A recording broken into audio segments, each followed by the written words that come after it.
And good morning, Hoosier Nation, and welcome to another victorious edition of Hoosier Morning After. This is Hoosier Morning After Michigan. Last night, your Indiana Hoosiers go on to win despite themselves, 62-61, improving their record on the season to 18-7, 9-5 in the Big Ten, in sole possession now of second place in the Big Ten, just behind Rutgers and Northwestern. In a very weird standings we've had this year with the Big Ten and everything. But hey, we hold on, we fought, we won this game. Michigan kind of got out to a good start offensively, and IU just wasn't taking care of the ball. Had a lot of self-defeating possessions on offense, turning the ball over unforced. But then they turned it on. The last 4 or 5 minutes of the first of the first half, IU was able to bring it in to 4. Despite could have been tied. Tamar missing those layups, sadly. But second half, Trace Jackson-Davis and Jalen Hood-Schifino told Hoosier Nation to get on their backs, and offensively, they took Indiana to this win. Just kind of some back and forth scoring runs in that second half from both teams led to that tight one down the stretch. 2 late turnovers really had me scared as well, but neither team scored in the last 3 minutes, and IU holds on to get the win. A very important win, a very big win on the road. Obviously, this Michigan team was desperate for a win. They are ones that we know all too familiar as Hoosier Nation, how it feels to be sitting on that bubble, to be sitting wanting those extra little wins that makes you feel better when those predictions and everything come out in the tournament. So we know that desperate feeling, and they were desperately desperate, but Indiana takes care of business as we go. So thank you for being here with us. I'm your host, Chad Schwartzkopf. We got a special guest with us today, Jeff Marlowe from the Doing the Work podcast, and obviously Martha's here with us as well. Jeff, welcome to the show. What are your kind of opening thoughts on this game last night? Oh, thanks for having me, Chad. I really appreciate you for the invite. I really kind of just go back to the broadcast. I thought the broadcast crew did a really good job. And how many times we've talked about over the years, and those people, again, I know sometimes people don't realize how old I am. I'm in my 50s. This was the kind of games that Bob Knight teams used to routinely win. How many times have we kind of sat around going, gosh, I wish we could play like the old Knight teams and just find ways to win games where we don't play our best. And I thought the broadcast crew really talked about it. It was a really nice, a really good culture win. It really showed that the team can find ways. They didn't play their best. You mentioned it. We were talking a little bit off air beforehand. Was not a pretty game offensively by either team, but it was one of those. Sometimes you just got to grind out a win on the road. And a month ago we would have said, hey, no, there's no way this team can do that. And they found a way again yesterday, grind out a win on the road. So to me, that was my biggest takeaway, was the fact that on the road in a situation where we've struggled, kind of the last several years, not just under Mike Woodson, but just the last several years period. And we found a way against, like you said, a desperate team playing for maybe their NCAA tournament lives. And we ground out a win on the road, and we get ourselves into second place. Whereas right now, if we can just play out this, schedule, 500-ish, maybe a little better, we're probably getting a double bye in the Big Ten tournament because of a win yesterday. Yeah. And you make a good point there. The commentators, that's probably one of the things that's hardest for me to admit, but Robbie Hummel, a Purdue guy, is one of my favorite sportscasters, color guys on show. So I'm very happy always to see him. He always has great insights, and just kind of no fluff with him. Leagues and leagues above Bardo. I'll have him over Bardo any time. Martha, you were in attendance at the game. What was the energy? How did it feel for you being there? And obviously, thanks for getting on after a big win, because that can be pretty tough. Yeah, I think Jeff was spot on. I think when you look back at the game, it was really, really ugly. It was one of those games where, and I was talking to my buddy on the way home. I'm like, that's a game that you feel really lucky to win, but if you lose it, you're really disappointed because there was every opportunity to win it. And it was ugly basketball at times, but I think at times we forget we're playing without 2 starters. You've got Race and X on the bench, and this is a game where we asked Jordan Geronimo to step in to a starting role. He played a minute against Rutgers and sat the two the two previous games to that with an injury. So it's constant adversity, and the adversity with this team has been so fluid, and their ability to react to it quickly and find ways to win. And I think that speaks to Jeff's point a little bit of just, there was every reason to lose this game yesterday. I mean, we didn't play well. We had defensive lapses. We threw the ball all over the place, had some dumb turnovers, went spells without scoring a basket, but we found a way on a road against, like Jeff said, a desperate team. I mean, that team needed that win in the worst way. That Michigan team did. So, and we know how tough it is to get wins on the road in the Big Ten. And so, yeah, just a gritty performance, I think, by IU. They found a way when a lot of things went wrong throughout the game. So you got to leave impressed with the way this team's playing. Yeah, and that's, I think, one of the biggest points to talk about is that this team fought. And we're going to kind of talk about different players and their struggles and everything like that, but there wasn't a single player on this team last night that I can say that didn't fight. And that's a hard-pressed thing that you can just look back a year ago and maybe this team, the very similar team, doesn't win this kind of game and this battle on the road and everything, and doesn't stick with it like they did despite the woes. It's easy as a basketball player when that ball is not going in the net for you to let the other things fall by the wayside and let your hustle fall away from you, and to see them stick to that is great. And I think one of the players that personifies that in this game and shows how decisive it is on Twitter is Miller Kopp in this game. He didn't really have that big of an offensive game, and we're kind of programmed in to think that he does bad defensively for this team, but he did a fantastic job, especially in the second half against their second leading scorer in Howard. Obviously, he didn't get as many looks on offense, things I think just weren't run for him. But overall, defensively, I was just really impressed with what Miller Kopp brought to the game. Jeff, what are your thoughts on Miller's game? Well, I will be one that I've never quite understood some of the negativity toward Miller. Yes, would I love to see him shoot more? I thought he made that comment earlier in January that that's just not his role in this team. He's going to get his shots when they kind of come. I'd love to see him run some more spin downs and things like that.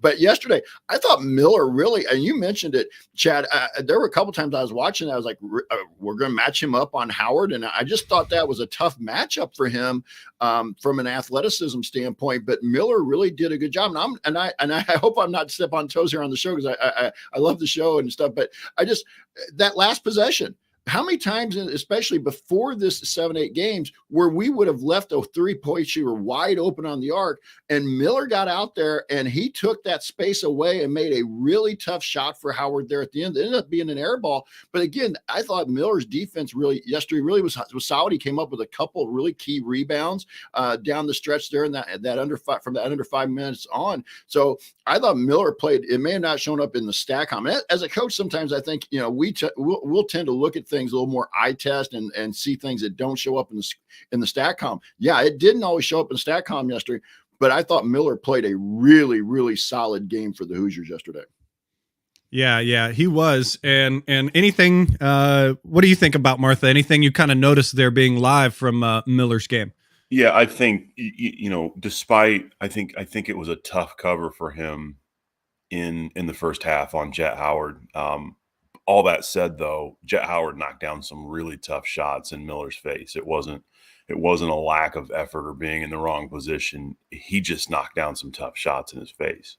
And as the game went on, Miller's defense was having more and more of an impact on Jet. I thought his biggest play, and I know Jeff mentioned guarding Jet on the last play of the game. I thought that was great defense. But when he got switched off onto Michigan's big guy at the end of the game, and when Trey came over and stole the ball, I think that was because of Miller's defense. Miller fronted him and fought him off long enough for Trey to realize that pass was coming, and he was able to run over and get the steal. And I thought that, quite honestly, I thought that was one of the plays of the game. I mean, because neither team was really scoring a bunch down the stretch, and we needed defensive stops, and that stop right there. Because he had position. I mean, that's a mismatch for Michigan. Miller Kopp on him, and so for him to be able to front him a little bit and Trey to come over and get that steal, I thought that was massive, and that speaks to Miller's Miller's defensive effort the entire game. It's something that probably would have been interesting to see had we been full strength. I don't know. We may have seen race on him. But I feel like that might have been a struggle as well, because he might have been able to use his speed against race, and everything might have been the best possible outcome as far as that, forcing him to be on Miller Kopp to be guarding him. Obviously, the next players that we need to talk about is obviously the guys that held up the offense for IU, and they had 19 of IU's 23 made shots. That's Jalen Hood-Schifino and Trace Jackson Davis. Trace Jackson Davis, again, playing another 40-minute game. At one point in the game, you did see that he did look a little gassed. It obviously was getting to him, and I got nervous at one point because I think it was just exhaustion the way he held himself, but he did that kind of holding his back or holding his sides where it looks like his back hurt. So I was hoping I didn't read into that look too much in that, but just continues to have a great game for IU and some fantastic stats from him, and just does the great things for us. And again, it's legendary. What we're seeing is legendary, and we're going to be talking about this man forever. What did you think of his game last night, Martha? I mean, guy didn't leave the court. Played 40 minutes. That's, I mean, and he was. I mean, sitting there watching him, just drained, just exhausted. And I think you saw that on that last 1-on-1 where he didn't even have legs to get the free throw up and missed it incredibly short. I mean, but the guy just he just battles and works. And Michigan's got some bigs that are tough. Obviously Dickinson and I forget their other big. Was it I can't remember the other big's name, but they've got a couple big guys that just bang. And, he's battling and very easily could have had another 30. I think he ended with 28 points. Very easily could have been another 30 points. But, he just works his butt off. And he's always in.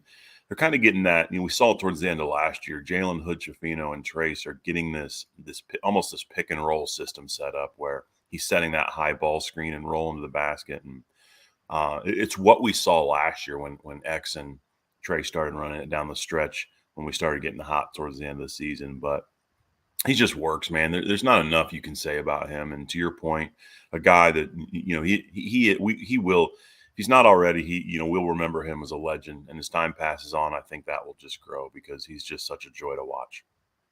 Yeah, and it was great to see how well he handled going against Hunter, because he has been a kryptonite for him in season past and everything. And again, Hunter obviously really wanted to get this one. You've seen him talking on podcasts and everything about it, but Trace Jackson Davis did a great job with him. Jeff, your kind of thoughts on Trace?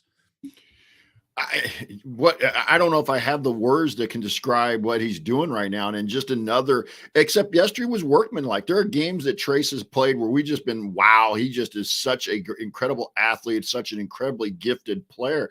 But yesterday, like Martha said, he really did grind. I mean, the whole game ended up being a grind, but he just really got in there and he didn't allow that physicality to get to him. And I think that's the biggest difference. We kind of go back to a year ago that we've mentioned a couple of times, is that Trace used to really get bothered by big physical players that could body him and get him off of his rhythm a little bit. And yesterday he didn't shoot it well, but I was looking at the stat sheet, Chad. That's one of the things I like about the college game. They keep track of this. We didn't, at least when I was coaching high school. They had him for drawing 10 fouls. I mean, he drew double-digit fouls in the game. I mean, that's a huge number besides his 28 and 11 that he put up. So he was getting plays. I think the one play I wanted to kind of go back to, and I kind of would be interested in Martha's take on, just because he was there. That play, again, another Mike Woodson out timeout play. We came out of I believe it was the under 4 timeout, and we've seen just a little bit of a different variation on this, but they basically ran that play where they clear out a side, they bring Trace to the side that's cleared out. Jalen's got the ball somewhere near around the top of the key free throw line, and Trace either takes a step up toward Jalen or a step out toward the sideline, but then it's a quick pivot back and it's a lob. And I thought that was a huge play. I think that got us back to within one. But I just thought, again, another excellent Mike Woodson timeout. But that lob pass was not the best lob pass, and Trace was able to make the adjustment and stay in the air a little bit. But I agree with you, Chad. This is a season and a career we're going to talk about for a long, long time. Yeah, Martha, your thoughts on that play? Did Yeah, you I said mean, there was a decent amount of red in the stands? Did that get them going? it did, and I'm glad Jeff mentioned that because you kind of saw it in real time, and we've seen it enough to be to kind of know what's coming a little bit. But when you saw the pass leave Jalen's hands, you're like, "There's no way." I mean, that's a really bad lob pass. I think you gave it a little more credit than it deserved, Jeff. It was a pretty rough pass, but Trace's ability to go get it and finish the basket, it was impressive, and it was a heck of a play call. And I think just on top of that, and not something I watch on TV, but man, do the IU coaches coach. I mean, it's not just Mike Woodson. The three assistants are, and it's a lot different because and this had nothing to do with Michigan, just more to do with how active the IU assistants are. But they're constantly up coaching, and they're constantly in Coach Woodson's ear, and it was a workman's like effort from that staff as well. I was really, really impressed just kind of watching them and being able to do so in person, just how hard they coach. So it was fun to watch, but that play in particular was one that I'm like, man, that does not look like it's going to end well, but his ability to go up and get it and finish was really, really impressive. And Jeff, I'm going to kick it to you in a second to talk about that coaching. Maybe stay on topic with that because that's a good point. Being a coach yourself, but it's amazing to just kind of finish up Trace Jackson Davis when you think about players and big men especially, how they can develop and how they can improve their game. And normally when you would say that in generalities about big men, you would think that they increased their range, that they increased how they can make baskets, and they're making baskets farther and farther away from the basket. That's not been the case for Trace Jackson Davis. He's just gotten better at what he does underneath, making those moves, making those fakes, like we were talking about in this alley-oop pass, being a guy that can come out and get the ball and beat the other bigs off the dribble. Just those weapons and those movements and those little moves on the block that he can do for this IU team has vastly improved his game. And that's it, maybe that I'm opening too much of a big can of worms that we can maybe get into, but it's the common discussion as well for this IU team about how efficient we are at shooting the three and that we need to take more threes. But we have a big man that is so good at the twos and so good at making the twos. And I know that should open up the threes to happen, but we're such a high efficient team under the basket and around the basket that it's tough to sacrifice that high efficiency that we have there for the efficiency that we have on the outside. It's kind of a weird trope, and maybe Coach, you can talk about both of those situations. But your thoughts. Let's go back to the coaching, and then your thoughts on that kind of theme for IU. Well, first of all, I just think that the one thing that Trace has done is they really have developed with him. And you're right, Chad. I think everybody's been has waited for the last couple of years since Mike Woodson got here, was to wait for Trace to become kind of that three ball big, or like a pick and pop three. And it's really not happening. Now, they say the things I see come out, and I don't follow everything that comes out per se, but I just know that the things we've heard out of practice are Trace hits these, those kinds of shots in practice.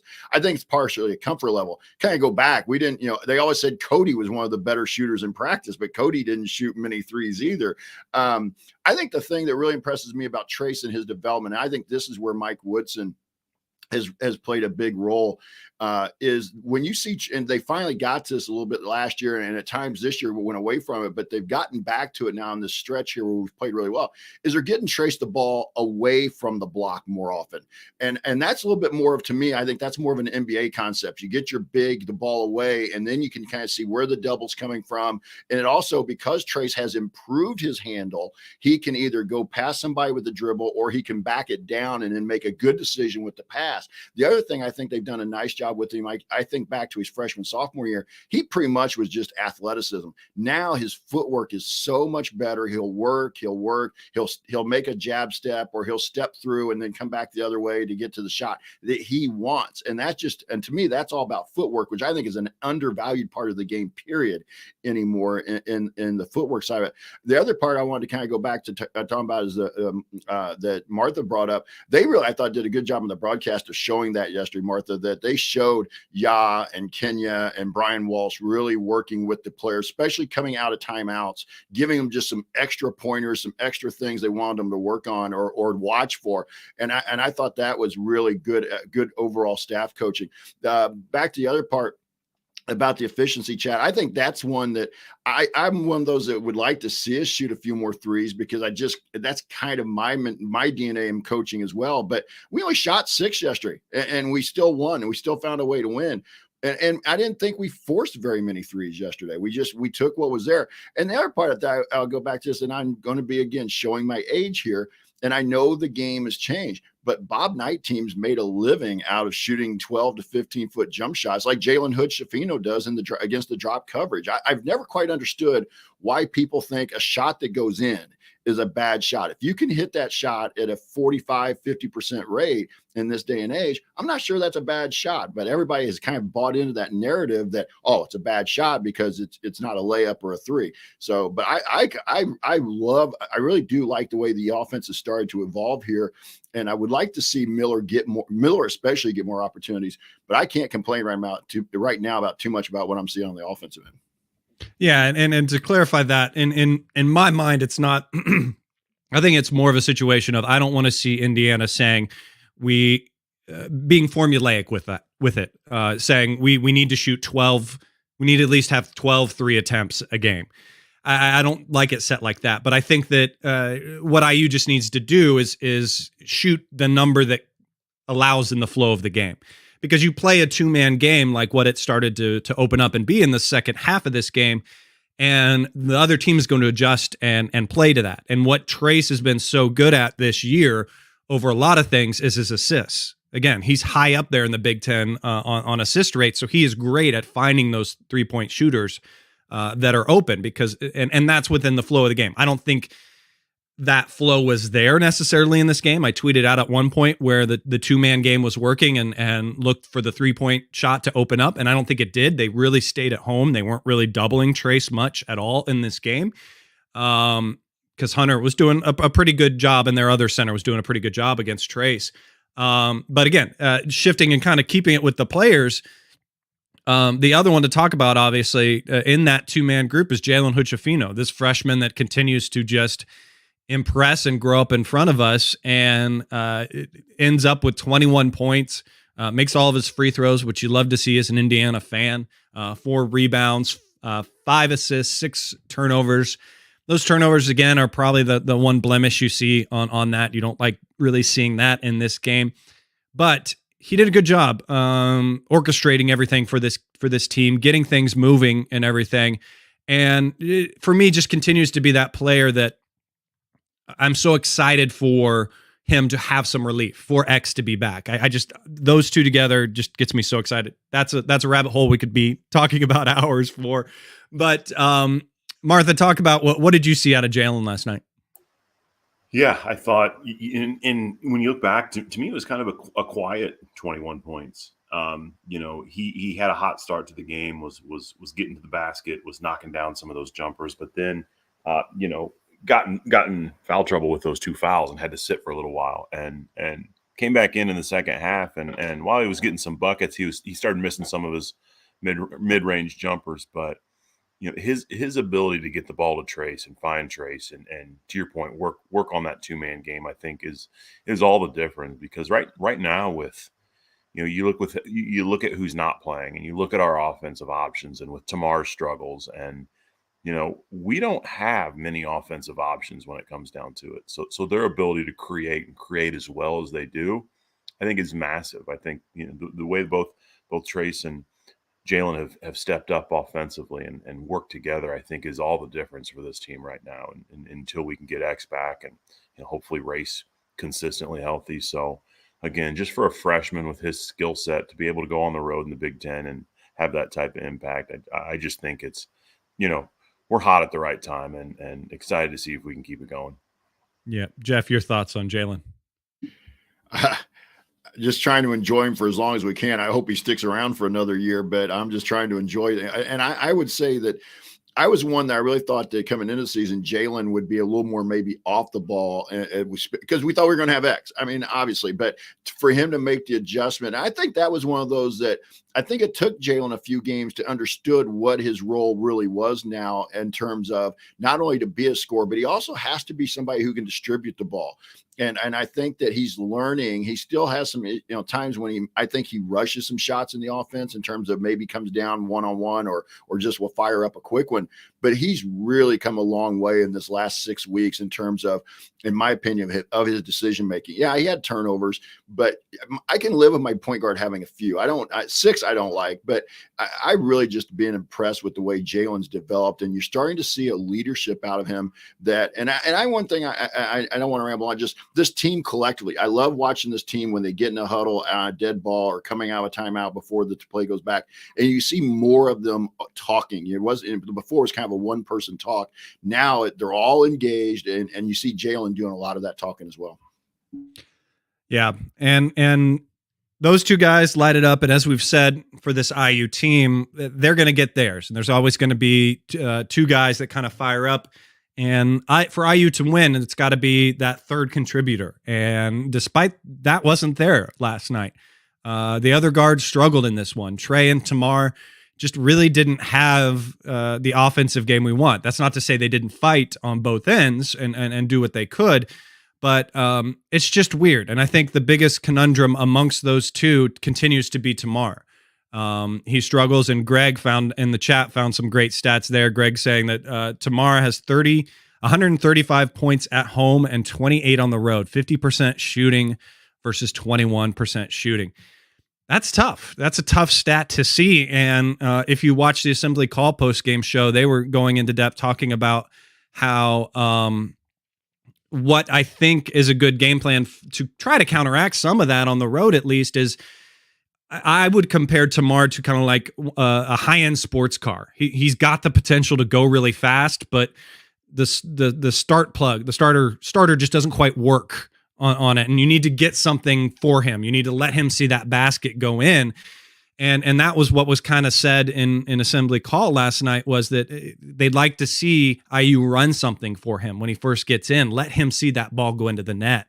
Let him get some relief and everything, because otherwise I feel like he's out there trying to create for himself. While he can, and that is his game, if he can't, I feel like that adds a layer of frustration. But he is a player that is confident. And if that confidence can get rolling like we have seen it do, it could be a good thing. I mean, going into the half, he had those 2 missed layups that were easy ones that he should make. So it's tough to figure him out and talk about him. But obviously we love him all the same and everything. Jeff, your kind of thoughts on Tamar and this conundrum that we deal with? Yeah, I wish I had an answer for some of his road struggles, and I just kind of put into the chat as well.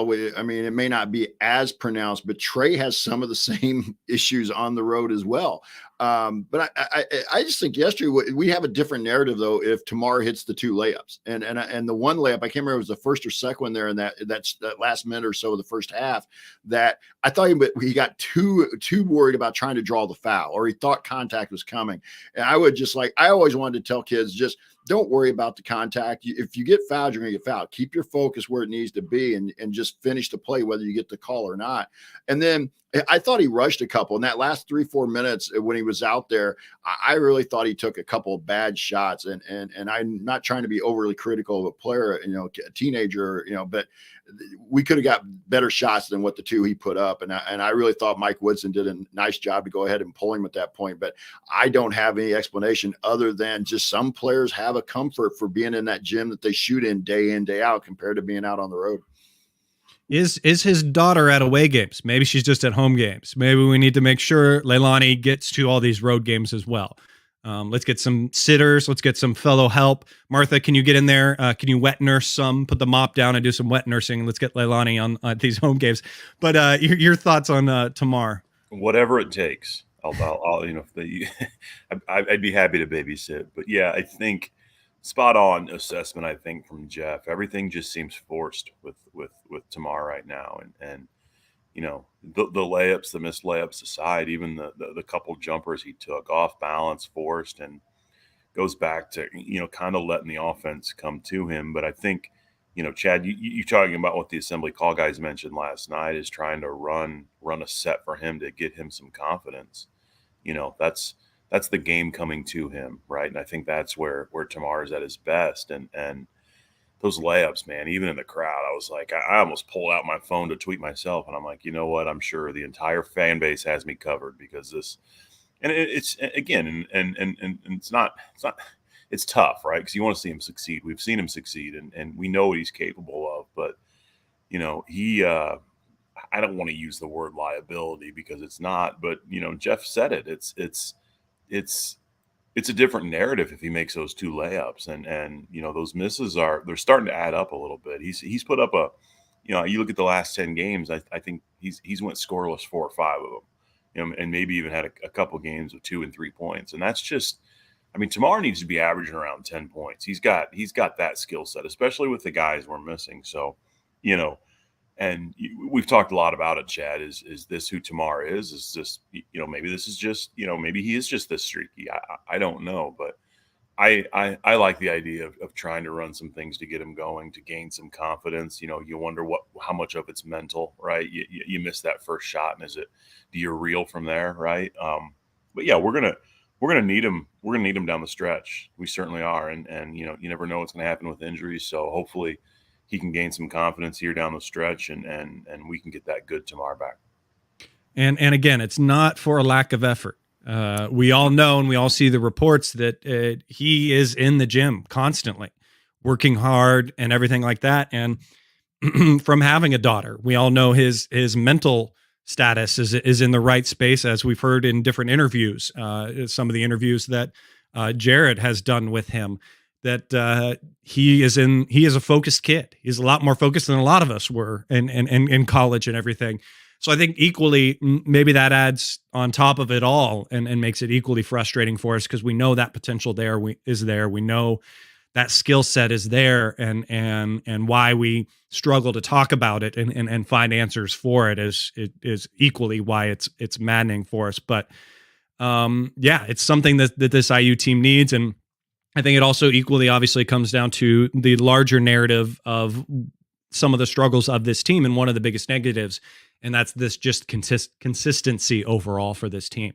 They kind of brought up stats at one point of Jalen's scoring and how up and down his scoring has been from game to game. And that's kind of where this team is with it and consistency. And the luck of our deep bench is where we benefit from that lack of consistency. There's other guys that can step up, and maybe you have this guy's down and this guy's up and everything levels out, luckily. But if that consistency can kick in, wow, this team. Any other players? Let me kick it around to you guys you want to talk about. Obviously, we got Jordan and Malik and a few others we can touch on. Let me just kick it around to you guys. Any other things you want to say on players? Jeff, go ahead.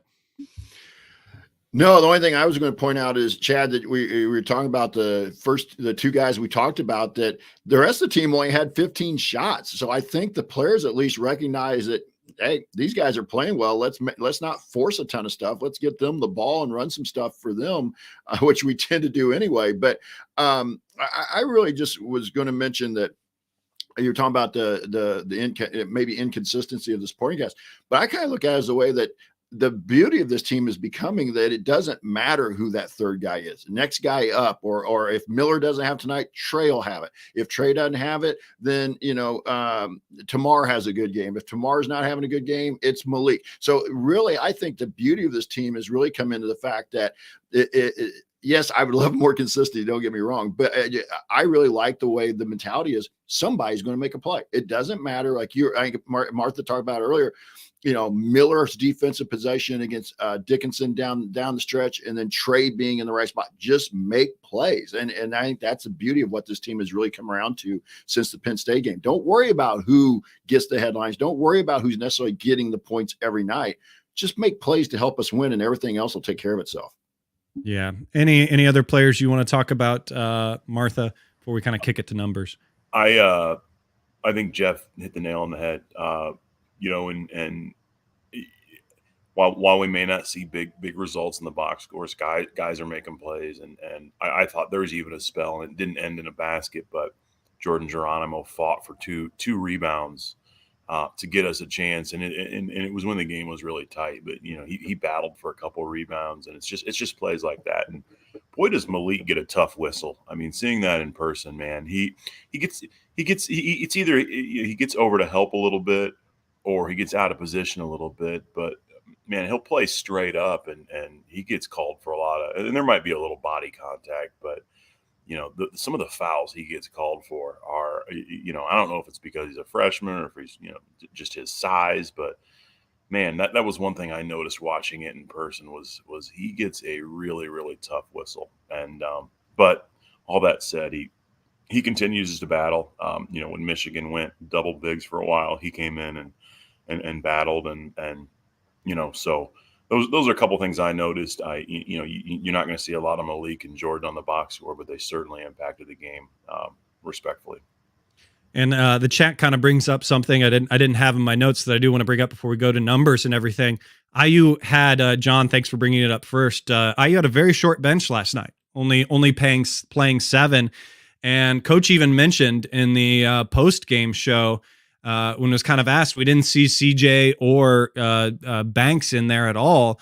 And Coach kind of Woody mentioned them saying he didn't kind of feel comfortable playing them in this road situation, which is interesting to me because of the hustle and everything we've seen, especially from Banks in recent times, with these struggles that we saw from Tamar and Trey, that they didn't get at least a little bit of run there. Kind of a conundrum for me. Martha, any thoughts on that? Yeah, I was a bit surprised. I thought we'd, especially with, it seemed like struggling offensively, and not that Caleb would have came in and made a big impact on the offensive end, but he's a guy that's been getting some minutes and, came off the bench and provided some energy. So I was a bit surprised, but it was a game that we really kind of struggled to get into a flow offensively. So maybe that was it. I remember sitting there watching the start to each half, and it took a while before even our first sub came in to the game, and it wasn't like a lot of points were being scored. So I think we were trying to get into the flow offensively. And anytime it's a grinded out game like that, it does feel like the bench shortens up a little bit. So a little bit surprising on the surface, but when you sit and watch how the game was going, I'm a little less surprised by watching kind of how it played out. So, I still think Caleb will get his opportunities down the stretch, and we haven't seen him go to CJ quite as much lately. I don't know if that's because of the defensive end or what that is, but I think yesterday was kind of an outlier. It was a game against an opponent that needed a win. It was ugly. It was sloppy. It was a battle, and sometimes going to turn into some youth in games like that. We've seen Coach, right? He's going to rely on his veterans as much as he can, and that was a game where I think it was certainly the case. Coach Jeff, any thoughts on that from a coaching perspective? I was really surprised. I thought Martha hit it really pretty dead on, but I'll just say I was a little surprised by Banks, but I thought I did see something on Twitter that there was at least somebody had said on Twitter he wasn't feeling the best, and so maybe I wonder if he was under the weather enough that Coach Whitson didn't feel comfortable using him last night. I was one who really thought Gunn would be getting more run, but he seems to have fallen out of the rotation a little bit. And I think it comes back to, like Martha said, I think if Coach Woodson doesn't trust you on the defensive end, I think he thought yesterday was every defensive possession was going to be huge. It's going to limit your availability, let alone your minutes. Yep. Which that's, again, definitely a hard reset for Hoosier Nation to have to focus so much on the defense, even despite being with having Miller, as long as we did a defensive focused coach. Going into some of the numbers, just a few I want to point up, and then I'll spin it around to you guys looking at it. Continued to struggle from the layup standpoint, 11 for 23 in the layups. I think that's a lot of the product of Indiana, just like we said earlier, talking about Tamar looking to draw the contact and the foul and not worrying about just putting it in. Also the turnovers, obviously we spoke about them earlier, 13 turnovers from IU, 7 in the first half, just 6 in the second half. But again, the issue for me with that is that those ones in the first half especially were mainly unforced from IU. But at least a good stat that I look at and a main reason for this win with the defense is Michigan shot 51% in the first half and then just 32% in the second half. Jeff, your thoughts on those stats or any other stats that stood out to you? Yeah, the turnovers, I'll flip it around. We scored 13 points off of those 11 Michigan turnovers. So we got over just slightly over a point per turnover, which that's a number I like to look at, because if you get turnovers, are you converting them at the other end? And we were doing a good job of that yesterday. And then, like you said, especially the second half, the defensive intensity, the connectedness got better in the second half, and we limited Michigan to 32% in the second half with that. And we shot held them for 1-7. They were 4 of 13 in the first half from three. So our overall defense, but especially on the arc, got better. Yeah, Martha, any numbers that stand out to you? When you look at Michigan's field goal percentage, I mean, it felt like Jet Howard wouldn't miss in the first half, and I think our defense on him, and I'll say it again, I thought Miller was kind of in his face quite a bit. He's a tough guard. I mean, he's tough for anybody to guard, let alone Miller. So I thought, but I thought, Miller kept at it and really had a bigger impact on him. I was really surprised that Michigan didn't try to run the ball through Hunter Dickinson a little bit more. I mean, even on that last play, to not get the ball down to him, because he gets his back to the basket within, 5-6 feet. Generally he's going to score. So, I think he only shot the ball 10, if I remember correctly, 10 times, which to me is just, I mean, I think you want him shooting the ball at least 15 times a game, especially with his field goal percentage. So I'll gladly take that. But I was surprised by that stat too, just that they're either, and I heard Jawan say it after the game. He's like, look, we draw up plays to try to get the ball down to him. They weren't always working. So I think that's credit to our defense a little bit. But man, I'll gladly take his limited touches down the stretch. But it surprised me at the same time.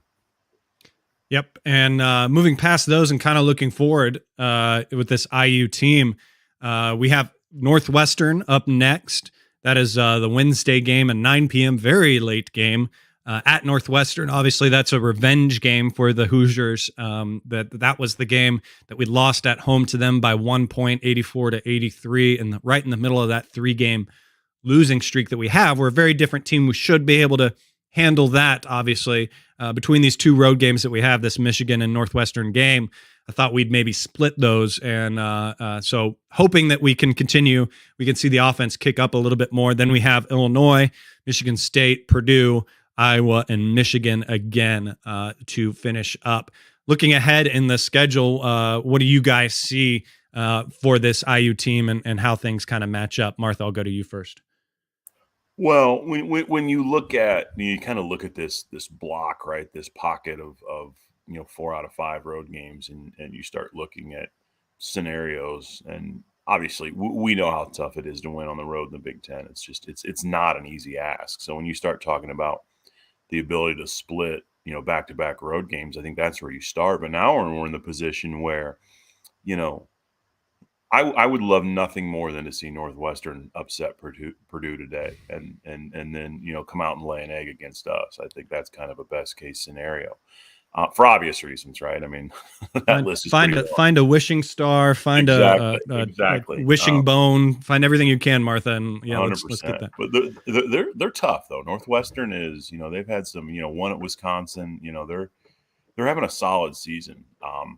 Considering where they were last year, so it's and we always seem to have a tough time at Northwestern. I mean, obviously last year we were missing a bunch of guys, and hopefully a different scenario this year, but we kind of owe them, to your point. And but you start looking at these pockets, right? We've got 4 out of 5 on the road. We've got Illinois between the two sets of road games, and you start looking at kind of splitting some of these road games. But now we're in a position that if we beat Northwestern, we've got 3 games in a row where if you win 2 of those 3, you are in phenomenal position down the stretch, because you end the season with 2 home games, and Jeff mentioned the double bye in the Big Ten tournament. You're not having to.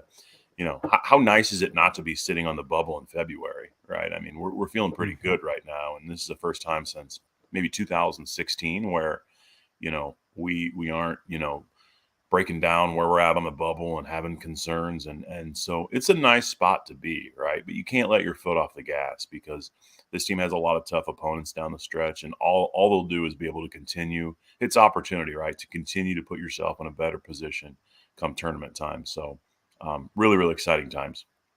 Jeff, your thoughts on these games coming up? I was one of those that I would have been happy to get 2 out of 5 on this stretch, just find a way to win one on the road, get Illinois at home, just because there's such, as Martha says, it's a tough ask to win on the road, period, let alone to some of the venues we're going to that we haven't had a lot of success in for a while.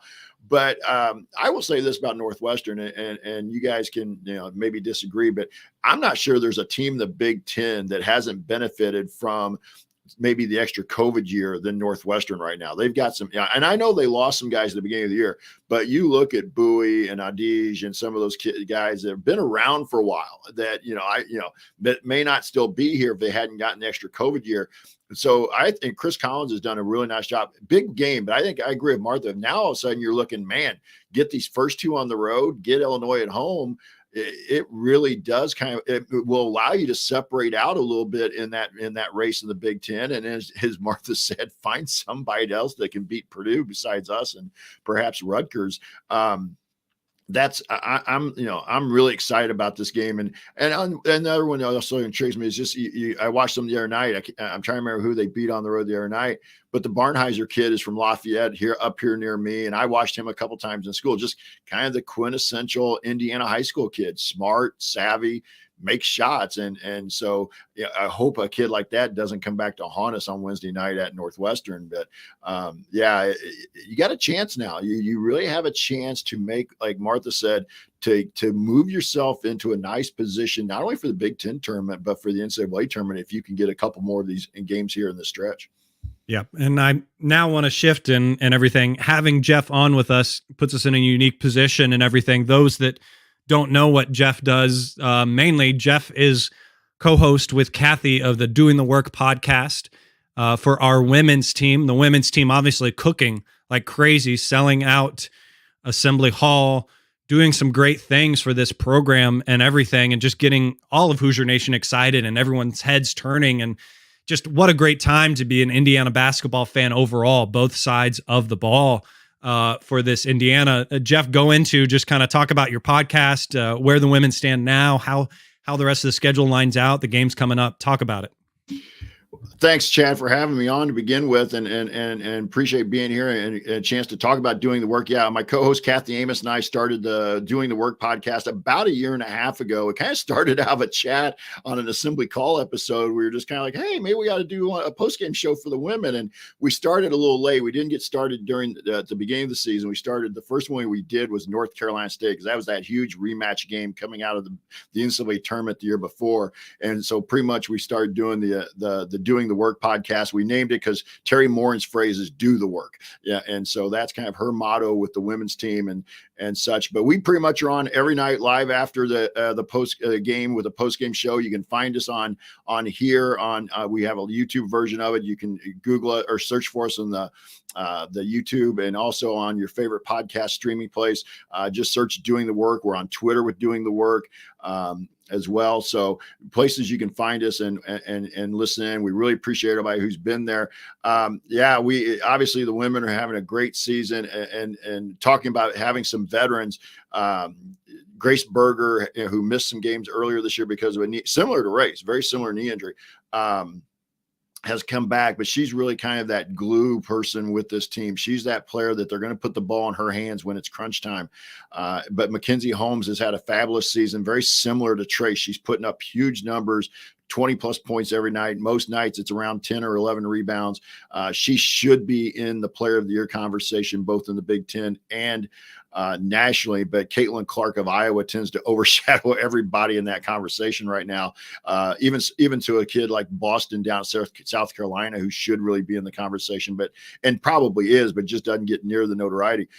We will be on again Monday night. The women travel to Columbus. They play at Ohio State. Monday night. That will not be an easy game. Ohio State had been at one time ranked number 2 in the country, but has kind of fallen on some tough times, getting one of their better players back. JC Sheldon had been out with a lower leg injury for much of the season, but is back. So that's not going to be an easy game. No easy games now left on the schedule for the women. They play. It's a very. We talked about this during our preseason that the end of the schedule for the IU women was just tough. You have Iowa twice, Purdue twice, Michigan and Ohio State, and the only unranked team in that stretch is Purdue. The in-state rivalry. So, but they are in a position now after beating Iowa the other night in a really great game and a great crowd, set a record at Assembly Hall. And they have announced already that basically the Purdue game is going to be a sellout not this coming Saturday, but the Saturday after, or Sunday after that game against Purdue is a sellout. But they are a game and a half up. They are 13-1 in the league. Iowa sets at 12-2. So they're a game and a half up in the league on Iowa. So right now they control their destiny. And if they can just kind of win out the next 3 games, they will clinch, at least have the possibility to clinch a share of the Big Ten title at home against Purdue, that last game of the season at home. Yep. And what it looks like with the team as well, looking for a number 1 seed probably in the tournament overall. And if you didn't realize or know how the women's tournament goes, if you're 1 seed, you get those home games. The tournament comes to you. So those will be electric. They were electric last year as well when those tournament games occurred and everything. Just love the supporting cast. Love everyone you see on that. The freshman, Garzon. Am I saying it right, Garzon? She's my favorite. Just a hustler, a dog for that team. Hits the 3 like crazy. I think one of the best 3-point shooters, definitely in the Big Ten. I think in the country. And just all the supporting pieces. Everyone gets along well. They fight. Just a lot of mirrors between these 2 programs of just being aggressive, being hard on defense and everything. Just such an exciting team and everything to watch and support. So yeah, let me kick it around. We'll jump back to the guys again. Give your final thoughts and everything, and we'll wrap up this show. Martha, your kind of final thoughts on this game. Yeah, well, just real quick, Jeff, and love what you do and Kathy do on the Doing the Work podcast. I would encourage, I know, and I don't want to use the word bandwagon, but there's been a lot of fans, invest into this women's basketball team, and Jeff and Kathy do a great job. So if you get a chance to catch their work, certainly do so. And really excited about the stretch run of the women's season 2, and excited to see how that plays out. Yeah, just another, when we look back on this game, wasn't pretty. Sometimes isn't. Life on the road in the Big Ten is tough. But to be able to, I'll use the word escape with a win, I think, that's big time, right? I think especially, Michigan's got some talent, and for a team that's really, that was a must-win game for them. And that's, again, we've talked a lot about how tough of an ask it is to go on the road in the Big Ten, but there were some other variables that made this one tough. Being without Ray, still without X, playing against a team that absolutely needs a win and finding a way. And for me, it's just about the confidence that continues to be built amongst this team, knowing that they can go into any situation and leave with a win. I think is just a good place to be. And for the first time in a while, we're sitting here in mid-February, really excited about where we're at and where we're going, and not nervous. That's a really good place to be. And I think all the credit in the world is owed to the players and the staff that's put the team in this position. Yep. And Jeff, your final thoughts. I think Martha really hit a lot of it. The only thing I'll kind of put onto, and Martha, I'll kind of maybe give you one last chance as well. I'm not trying to act as host, but I really loved the reaction of the players after the game. When that buzzer went off yesterday, there was a real camaraderie, a term I got from my dad who had been in the Marine Corps. There was an esprit de corps that I saw with that group yesterday on a tough road win that they all, and I think they knew how important it was to get a win on a road. And I think they realized how desperate Michigan was going to be. But I really enjoyed watching, not just the players. You saw it on the coach's face a little bit, especially the assistant. I didn't see Mike Woodson immediately after that, but when you saw them bouncing around, high-fiving, hugging each other, good win, I loved seeing that. And to me, that tells me a lot more about where this team is right now than stats or anything else. At least what I saw yesterday in that game was a team that enjoys being around each other and enjoys playing for each other. Yep. And again, the Big Ten is tough on the road. It's tough to get those wins and everything like that. And despite themselves, again, IU wins this one. IU gets the win, and a win is a win. And as Coach says, you celebrate and then you move on. Now the focus is on the next game and everything. And that's where we will focus as well. So very exciting what we saw out of this game. Thank you for being with us. Thanks again with Jeff to be with us. You can follow Jeff on Twitter at IUJeff. And don't forget to find the Doing the Work podcast as well. You can find that on Twitter and on YouTube. Just search for that. You can find me on Twitter always at General Chadwick, Martha the Mop Lady at the Mop Lady. Thank you for being with us. Special thanks to Bob Thompson for producing the music you hear on this show.